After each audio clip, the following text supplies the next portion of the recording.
अस्सलाम वालेकुम। कैसे हैं बेटा आप सब? उम्मीद है खैरियत से होंगे। अच्छा बेटा, हमारा जो नेक्स्ट टेस्ट है वो है चैप्टर 16। तो उसके लिए मैंने कुछ टॉपिक प्रिपेयर किए हैं आपको रिवाइज करवाने के लिए, जिनमें है AC through a resistor, AC through a capacitor, AC through an inductor.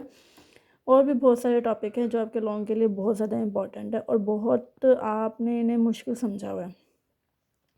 बेटा आज मैं जिस तरीके से आपको समझाऊंगी ना, आपने उसी तरीके से पेपर में भी लिखना है, हेडिंग बनानी है, प्रॉपर एक्सप्लेनेशन लिखनी है और बहुत सिंपल ये आपको क्वेश्चन लगना लग जाएगा।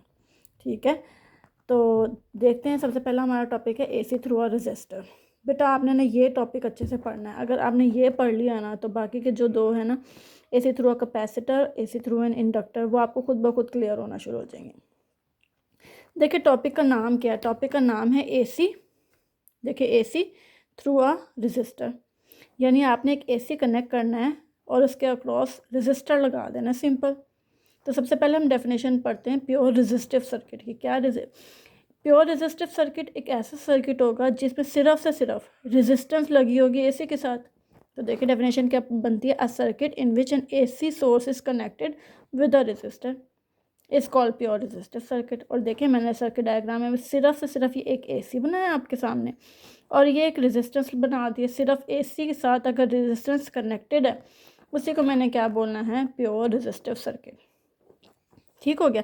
अब देखें क्या लगा हुआ है हमारे पास? एसी सोर्स, और है कौन सा? ये वोल्टेज सोर्स है। तो इसका मतलब है ये जो एसी है बेटा, आप ध्यान से देखें, एसी यूं है। और जो मैथ के स्टूडेंट हैं उन्हें बहुत अच्छे से पता है ये जो ग्राफ है ना, ये किसी और का भी ग्राफ है और इस ग्राफ को आप साइनोसॉइडल ग्राफ ही बोलते हैं, है ना। साइनोसॉइडल यानी साइन का ग्राफ है। तो लाजमी बात है अगर ये एसी की शेप ऐसी है तो इसके इस फंक्शन में कहीं ना कहीं साइन आ रहा होगा। तो देखिए मैंने वोल्टेज सोर्स बना दिया, अल्टरनेटिंग वोल्टेज सोर्स है, तो V is equal to V naught sine theta. ठीक है, इसका मतलब क्या हो गया? इस इक्वेशन का मतलब क्या है कि ये वोल्टेज जो है ना, ये एक फंक्शन है साइन का, सिंपल।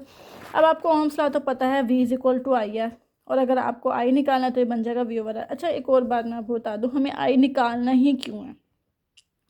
असल में ना हम जब भी एसी सर्किट्स को डील करते हैं ना, हमने सिर्फ उनमें बात ही एक बतानी होती है। और क्या बात बतानी होती है? हमने सिर्फ करंट का और वोल्टेज का रिलेशनशिप बताना है। क्या ये इन फेज़ हैं या आउट ऑफ फेज़ हैं, मतलब जो भी इनके दरमियान में रिलेशन है। अगर एक कम है तो दूसरी बढ़ रही है, या वो भी कम हो रही है, या वो ज़ीरो हो गई है। ये हमने सिर्फ एसी सर्किट इसीलिए बताने हैं कि वोल्टेज और करंट के आपस में रिलेशन क्या है। रेजिस्टेंस में होंगे तो क्या रिलेशन है, कैपेसिटर में अगर ये लगा होगा तो क्या रिलेशन है, इंडक्टर में होगा तो क्या रिलेशन है। बस इनकी रिलेशनशिप बतानी है वोल्टेज और करंट की। देखिए वोल्टेज तो सिंपल था, उसके फंक्शन में मुझे साइन थीटा नज़र आ गया। ठीक हो गया। और अगर मैं डायग्राम बनाऊं तो ये देखें आपके सामने डायग्राम। ठीक है, मैंने ग्राफ बनाया। जो ब्लैक कलर का ग्राफ नज़र आ रहा है ना, देखें ना, इस साइनोसॉइडल मैच हो रहे हैं दोनों, ब्लैक वाला और ये ब्लू वाला, चेक करें तो देखें V का फॉर्मूला था V is equal to V naught sine theta. अगर साइन आ गया इसका मतलब है वोल्टेज का जो ग्राफ बनेगा वो भी साइन थीटा जैसा ही बनेगा। तो देखें ये जो ब्लैक लाइन मैंने ड्रॉ की है, ये वाली ब्लैक वाली, ये मैंने V लिख दिया साथ में, इसका मतलब है साइनोसॉइडल ग्राफ मैं बना चुकी हूँ। अब वोल्टेज और करंट की बात है ना, वोल्टेज तो बना दिया, करंट कब आएगा? जब मैं ओहम्स लॉ बनाऊंगी, V is equal to I R, और अगर V के नीचे R से डिवाइड कर दे तो वन बन जाएगा I। इक्वेशन 1 मेरे पास थी, मैंने उसको R से डिवाइड कर दिया दोनों तरफ। ठीक है, ये बन गया V over R. V over R है तो Y बन गई, लेकिन ये V नॉट ओवर आर है तो ये I नॉट बन जाएगा। इसी तरह देखिए करंट की भी तो एक इक्वेशन बनी गई है, I is equal to I naught sine theta. अब ध्यान दें, V की इक्वेशन में भी साइन थीटा है तो मैं बोलूँगी voltage is a function of sine theta.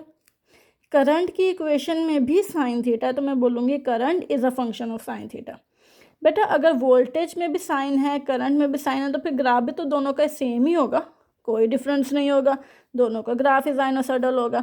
तो देखें ब्लैक वाला भी साइनोसॉइडल में बना दिया और करंट वाला जो रेड वाला आपको नजर आ रहा है वो भी मैंने साइनोसॉइडल ही बना दिया। अब ग्राफ क्या बता रहा है? ग्राफ बोल रहा है कि अगर करंट अपनी इंक्रीजिंग वैल्यू की तरफ जा रहा है ना, पॉजिटिव में, तो उसी लम्हे वोल्टेज भी इंक्रीजिंग की तरफ जा रहा है, पॉजिटिव में। अगर करंट डिक्रीज की तरफ जा रहा है, वोल्टेज भी डिक्रीजिंग की तरफ जा रहा है, यानी कि ये दोनों साइमल्टेनियसली इंक्रीज भी हो रहे हैं और साइमल्टेनियसली डिक्रीज भी हो रहे हैं। बेटा जब ऐसी चीज़ कोई आ जाए ना कि एक साथ बढ़ना एक साथ कम होगा, उसी को हम बोलते हैं इन फेज़। क्या बोलते हैं? In phase. तो देखिए कंक्लूजन में यही बात आपने लिखनी है। In a pure resistive circuit current and voltage are in phase. क्योंकि देखिए मैंने अभी क्या बताया, हमें असल में एसी सर्किट्स ये जो हम पढ़ रहे हैं, हमने इनमें सिर्फ और सिर्फ रिलेशनशिप बतानी है। किसकी? करंट की और वोल्टेज की। और हमने कंक्लूड क्या किया कि करंट और वोल्टेज क्या है? इन फेज़। इन फेज़ का मतलब है इनके दरमियान में कोई डिफरेंस नहीं है, दोनों ही एक वक्त में ऊपर जा रहे हैं, दोनों एक वक्त में ही नीचे आ रहे हैं। एक इंक्रीज़ है तो फिर दूसरा भी इंक्रीज़ ही है, ठीक है। और वेक्टर रिप्रेजेंटेशन आपको पता है, जब दोनों एक ही डायरेक्शन में है, एक साथ बढ़े एक साथ कम हो रहे, तो फिर देखिए ना वोल्टेज भी उसी डायरेक्शन में मैंने बना दिया, करंट भी उसी डायरेक्शन में बना दिया, ठीक हो गया। पावर डिसिपेशन, बेटा पावर के आपने ये 3 फॉर्मूले पढ़े हैं, P is equal to I square R, P is equal to V square over R और P is equal to V I. याद रखिएगा ये फॉर्मूला तब एप्लीकेबल है जब करंट कांस्टेंट होगा, ये तब एप्लीकेबल है जब वोल्टेज कांस्टेंट होगा, और ये किसी भी केस में आप अप्लाई कर सकते हैं, ठीक है। और यही आज आपका टॉपिक है।